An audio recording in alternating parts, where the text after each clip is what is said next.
Hi folks, so welcome back to the business update series. ठीक है, तो Q1 FY26 के I have already covered 2 videos. In एक banking का बनाया था एंड एक of the value retail space. तो ये थर्ड वीडियो भी is related to banking and financial, क्योंकि ये बहुत बड़ा सेक्टर है। तो the first company that I am going to cover in this video that is Credit Access ग्रामीण। ठीक है, तो ये लेंडर जो है it is into micro finance. ठीक है, माइक्रो फाइनेंस क्या होता है? बेसिकली आपके जो ये जॉइंट लेंडिंग ग्रुप में जो मतलब गांव के औरतों को मतलब एक सेंटर पे बुला के दे लेंड अनसिक्योर्ड मनी। ठीक है, एवरेज टिकट साइज 40-50 हज़ार, 30-40 हज़ार का एवरेज टिकट साइज होगा। अभी ये सेक्टर में अभी बहुत प्रॉब्लम्स चल रहे हैं। I already covered in many videos, आप देखोगे। ये तो बिजनेस अपडेट है तो थोड़ा शॉर्ट रखूँगा। इनका क्वार्टर पूरा एयूएम का साइज देखो तो loan portfolio, gross loan portfolio, loan book जो बोलना है आपको, that standard around 26,000 crore. And ये लास्ट क्वार्टर 25,900 करोड़ के आसपास था। तो मतलब क्वार्टर ग्रोथ था अराउंड 3%। वाई ओ वाई देखोगे तो आपको बुरा ही लगेगा, क्योंकि लास्ट ईयर का बेस थोड़ा हाई था सबका। ठीक है, क्योंकि लास्ट ईयर मतलब उतना कोई प्रॉब्लम नहीं था। इन Q1, Q2, Q3 से प्रॉब्लम चालू हुआ था। इनका अभी इम्प्रूवमेंट है। ठीक है, अभी ये पूरा सेक्टर जो है that is on the last phases of bottoming out. ठीक है, ऑलमोस्ट सब कंपनीज हैव बॉटम्ड आउट। आप देखो in terms of asset quality and growth भी अभी रिवाइव हो रहा है, क्योंकि सबका अभी डिसबर्समेंट में भी अच्छा ग्रोथ आने लगे। अभी इनका थोड़ा देखूँ तो इनका स्पेसिफिकली इनका मेजॉरिटी जो portfolio 30% is in Karnataka and 20% के आसपास उनका जो है तमिलनाडु में। और ये दोनों स्टेट में ही ऑर्डिनेंस बिल पास हुआ था। ऑर्डिनेंस बिल पास हुआ था रिलेटेड टू कोएर्सिव एक्टिविटीज़। आप देखो मतलब क्या, बेसिकली कर्नाटका में तो मतलब ये सुसाइड केसेस बहुत बढ़ रहे थे, क्योंकि ये जो NBFC एंड सब है, मनी लेंडर्स, देवर प्रेशराइजिंग की गए आप पे करो भाई, आप क्या कर रहे हो, पेमेंट दो, हम लोग का अनसिक्योर्ड है, आप तो पूरा मतलब आप तो भाग भी जाते हो कभी, तो पेमेंट आप नहीं कर रहे, तो इसलिए मतलब वहाँ पे सुसाइड केसेस बढ़ गए थे। एंड तमिलनाडु में भी मतलब कर्नाटका में सबसे पहले इम्प्लीमेंट हुआ इन जनवरी के आसपास, फेब्रुवरी के आसपास। एंड फिर तमिलनाडु में इम्प्लीमेंट हुआ इन जून और मई जून में तमिलनाडु में इम्प्लीमेंट हुआ। ये दोनों स्टेट में मेजॉरिटी इनका 30-40% के आसपास, 50% के आसपास का लोन बुक वहाँ से आता है। तो इनको वहाँ पे प्रॉब्लम हुआ। ये तो Q3 में उन्होंने बोल दिया था कि भाई मतलब प्रॉब्लम तो अभी ख़त्म होने आया है, बट उसके बाद ही ये सब हुआ Q4 में। तो उनको थोड़ा वहाँ पे थोड़ा डिले हो गया in the bottoming out. But अच्छा, ये this is one of the best companies. आप देखो इन द माइक्रो फाइनेंस, अगर आपको नेक्स्ट साइकिल भी प्ले करना है तो it is one of the सबसे अच्छा बोल सकता हूँ in the microfinance space, better compare to. आप देखो दूसरे पे अभी ये फ्यूजन फाइनेंस हो गया, ये स्पंदना स्फूर्ति, ये सब तो मतलब जब जब उतना कुछ प्रॉब्लम नहीं था तभी लॉस बता दिए थे उन्होंने, तो चालू हो गए थे लॉसेज, बोल दिया बहुत ख़राब हालत है, बट तभी उतना मेजॉरिटी कुछ प्रॉब्लम नहीं था। तो अभी भी लॉस बता ही रहे हैं। तो कुछ फ़र्क ही नहीं है उन लोग को। तो अभी इनका अगर देख लूँ तो एसेट को अभी यहाँ पे हमें क्या देखना है, एक मेट्रिक होता है अभी GNPA, आप देख सकते हो, क्योंकि वो तो अभी लैगिंग इंडिकेटर है। ठीक है, अभी वो सब तो पहले का नंबर्स है। अभी एक one of the metric that is accretion rate, या तो आप देखो slippage flow rates, PAR flows जो बोलना है आपको। तो पार 15 एक्रीजन करके एक रेशियो होता है। उसका मतलब क्या, अभी पार होता है और पोर्टफोलियो एट रिस्क। तो अभी ऐसे कस्टमर्स जिसके एटलीस्ट 15 डेज पास हो गए, मतलब 0 to 15, उन्होंने अभी तक इनका EMI पे नहीं किया है। ठीक है, मतलब अगर 100 कस्टमर ने मेरे से 100 कस्टमर ने 100 रुपये का लोन लिया है आपने। ठीक है, तो 100 कस्टमर ने लोन लिया, उसमें से अगर आप समझ लो मुझे 15 रुपया 15 डेज हो गया, 15 डेज अभी in past from that date of EMI। अभी एक सेकंड रुको, अभी प्रॉपर ही समझा देता हूँ। पार 15 एक्रीजन बेसिकली टेल्स कि भाई आपके 15 डेज पास हो गए फ्रॉम द EMI के डेट से, बट अभी तक आपका EMI आया नहीं है, मैंने कलेक्ट नहीं किया है वो EMI। तो ये नंबर अगर आपने 100 रुपये लैंड किए थे, ठीक है, तो उसमें से कितने कस्टमर ने नहीं दिया था, ठीक है, तो दैट वॉज 0.46 रुपीज़ नहीं मिला था मुझे। ठीक है, इन जून में। मई में था अराउंड 0.72, मतलब अगर 100 रुपया दे रहा हो तो मुझे 0.72 रुपीज़ मिल नहीं रहा है, टाइम पे लेट हो रहा है पेमेंट्स। अप्रैल में था अराउंड 0.76 एंड मार्च में था 0.84। तो अभी देख रहे हो ये नंबर नीचे आ रहा है, तो दैट इज़ गुड। तो ये पहला साइन है कि भाई इंप्रूवमेंट आ रहा है। फिर दूसरा हमें Q-on-Q ग्रोथ भी आ रहा है, क्योंकि अगर आपके एग्जिस्टिंग बुक में ही प्रॉब्लम है तो आप नया ग्रोथ कर ही नहीं पाओगे, क्योंकि आपको कचरा आपका खुद का साफ करना है। दूसरा मतलब अभी नए कस्टमर लोग हैं उसका तो आपको कुछ मालूम भी नहीं है, तो वहाँ पे आप नए कस्टमर की ऑन बोर्ड कम कर सकते हो। तो they on board around 2 lakh customers in Q1, तो ये भी अच्छा है। दूसरा हो गया उनका, अगर पार ज़ीरो होता है बेसिकली टेल्स की भाई जो टाइम पे पेमेंट नहीं आ रहा है। पार ज़ीरो मतलब पोर्टफोलियो एट रिस्क 0+, मतलब EMI मिस हो गया उनका। तो लास्ट क्वार्टर ये नंबर 6.9% था, ये क्वार्टर आ गया 5.9%। पार 30 मतलब एक EMI मिस हो गया, मतलब एक 30 days have been pass from that date, but अभी तक उनका पेमेंट आया नहीं है, ठीक है। तो वो नंबर कितना था, 5.5 था लास्ट क्वार्टर, ये क्वार्टर कितना हो गया, अराउंड 4.9। पार 60 हो गया बेसिकली 60 डेज, मतलब 2 महीना पास हो गया बट अभी तक आया नहीं, तो that was around 4.1 versus 4.3 last quarter. तो ये देख रहे हो आप, नीचे हमें डायरेक्शन देखना है, मेन हमें PhD नहीं करना है। डायरेक्शन नीचे आ रहा है, पहला गुड साइन। ग्रोथ भी फिर से आ रहा है और अनदर गुड साइन। अभी कौन कॉल हमें सुनना पड़ेगा। एंड इनका गाइडेंस भी देखो तो NBFC माइक्रो फाइनेंस NBFC में सबसे अच्छा गाइडेंस इनका है इन टर्म्स ऑफ ग्रोथ। उन्होंने बोला 14 to 18% का ग्रोथ। एब्सोल्यूट नंबर देखो तो खराब ही लगे, क्योंकि पहले ये 25-30% का ग्रोथ करा था, बट सडनली अभी कितना ग्रोथ स्लो डाउन हो गया, 0% आ गया, फ्लैट ग्रोथ हो गया था पूरे साल का। अभी कमिंग बैक टू भी मतलब 20-25% में थोड़ा टाइम लगता है, ठीक है। तो 14 to 18% का गाइडेंस है, विच इज़ द हाईएस्ट। आप देखो तो ये फ्यूजन स्पन्ना स्फूर्ति का तो पूरा 40% बुक गायब हो गया है। फ्यूजन का भी सिमिलर हाल है, 20-30% ऑफ द लोन बुक ही minus degrowth 30%, loan book degrowth 30%। Arman का 15% डिग्रोथ हो रहा है, बट उनका अभी थोड़ा मैनेजमेंट इज बेटर मुझे लगता है कंपेयर टू आप ये फ्यूजन स्पंदना स्फूर्ति। एंड उनका मैनेजमेंट भी वेरी, आप देखो उनका मतलब पहले गाइडेंस था 40-50% के आसपास का growth.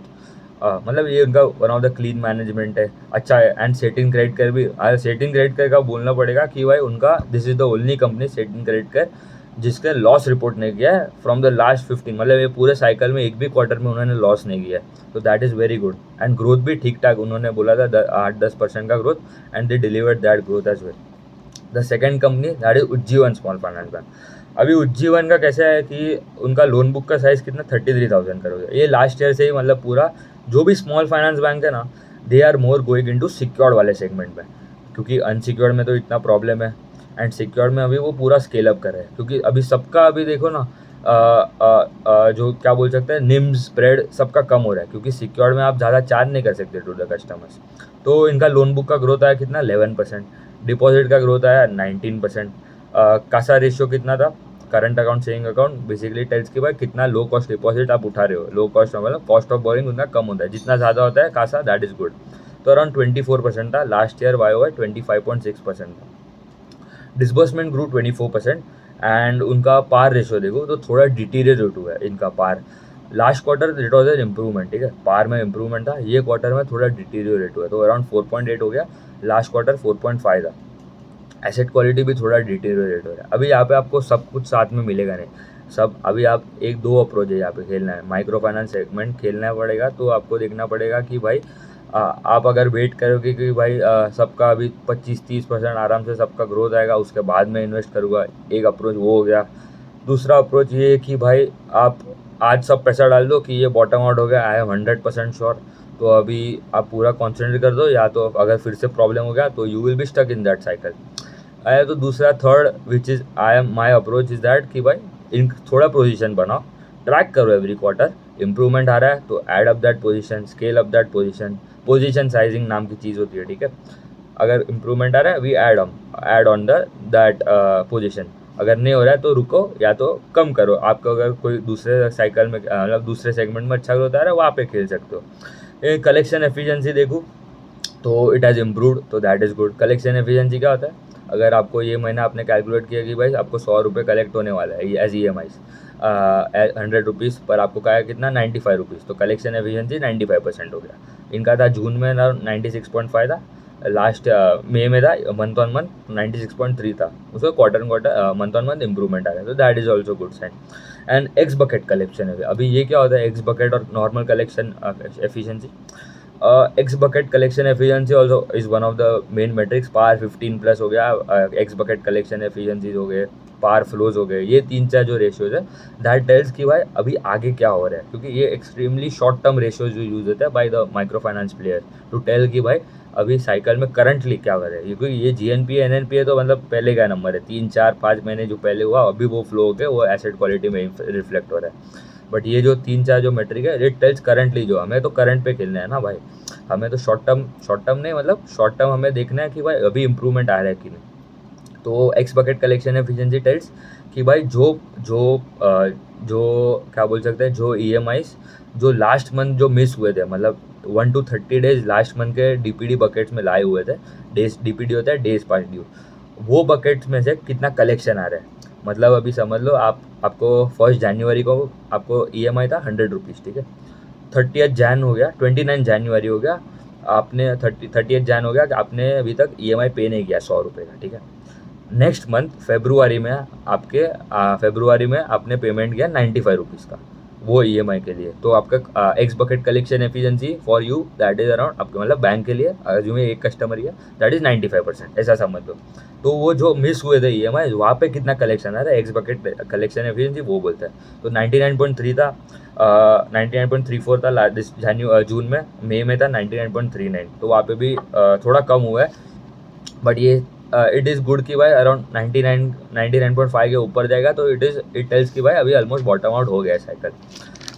The third company is इक्विटा small finance bank. अभी ये भी पूरा मतलब सिक्योर्ड वाले सेगमेंट में ही सब जा रहे हैं, क्योंकि सबका मार्जिन तो कंप्रेस होने वाले हैं। ये तो बिजनेस अपडेट है, तो उतना मतलब उतना कुछ डिटेल्स दिया नहीं है। इनका लोन बुक एडवांसेस जो बोला है दैट इज़ अराउंड 38,000 करोड़ का एयूएम का साइज़ है। एडवांसेस में ग्रोथ है 9%, ठीक है। इनका गाइडेंस इज कि भाई they want to grow by around 18 to 20% in FY26। Deposit का ग्रोथ था around 18% and CASA ratio was stable 29% था, लास्ट ईयर भी 29% था।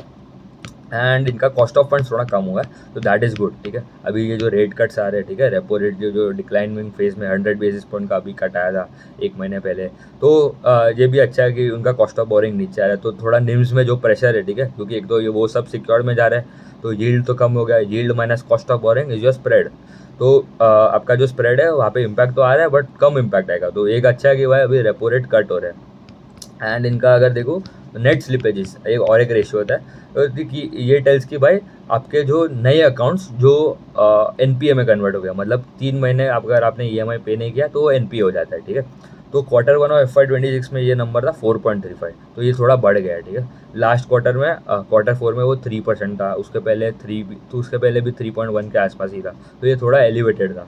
एंड इनका अभी देखो ना एक्स बकेट कलेक्शन एफिशिएंसी इनका इम्प्रूविंग, ठीक है, तो ये अच्छा है। उनका around x bucket collection efficiency for monthly का तो जून के लिए था अराउंड 98.7%, लास्ट मंथ मई में था अराउंड 97.9, तो वहाँ पे भी थोड़ा इंप्रूवमेंट आ रहा है। उसके पहले अप्रैल में अराउंड 97.4 था, तो इम्प्रूवमेंट आ रहा है, बट ग्रोथ में उतना कुछ है नहीं, ठीक है। आई विल कवर, आप देखो ये 3 कंपनी और एक कंपनी कम कर लेता हूँ, दैट इज उत्कर्ष, ठीक है। उत्कर्ष का भी मतलब आप देखोगे ना, जब माइक्रो फाइनेंस में कोई प्रॉब्लम नहीं था, दे यूज टू ग्रो अराउंड 30-35%, आराम से ग्रोथ आ रहा था, कोई प्रॉब्लम नहीं था। फिर जब से प्रॉब्लम हुआ है उनका, this is the one of the क्या बोल सकते हैं सबसे बुरा हिट हुआ है, मतलब इन दिस साइकिल। ये ईसाफ और वो सब तो उनका तो पहले ही प्रॉब्लम था, ठीक है, Q1 के पहले ही क्वार्टर तब से ही लॉस बताना चालू कर दिया था। बस उत्कर्ष वॉज वन ऑफ देम कि भाई उसमें अच्छा ग्रोथ आ रहा था 30-35%। अभी इनका लोन बुक का size is around 19,000 crore, loan book का ग्रोथ था कितना 2.3%, बहुत कम है, ठीक है। उन्होंने कोई गाइडेंस नहीं दिया फॉर FY26, उन्होंने बोला Q1 में देंगे, सिमिलर टू उज्जीवन ने भी कोई गाइडेंस नहीं दिया। इक्विटास ने बोल दिया है to grow by around 18 to 20% in FY26। एंड हमने कौन सा कवर किया, क्रेडिट एक्सिस ग्रामीण, वो तो एनबीएफसी है, दे हैव गिवन की by 14 to 18% growth in FY26। Utkarsh का डिपॉजिट का ग्रोथ था around 18%, CASA ratio was around 19.6, last quarter में अराउंड 19% था, तो वहाँ पे थोड़ा इंप्रूवमेंट है। इनका कलेक्शन एफिशिएंसी थोड़ा डिटीरियोरेट हुआ है, ठीक है।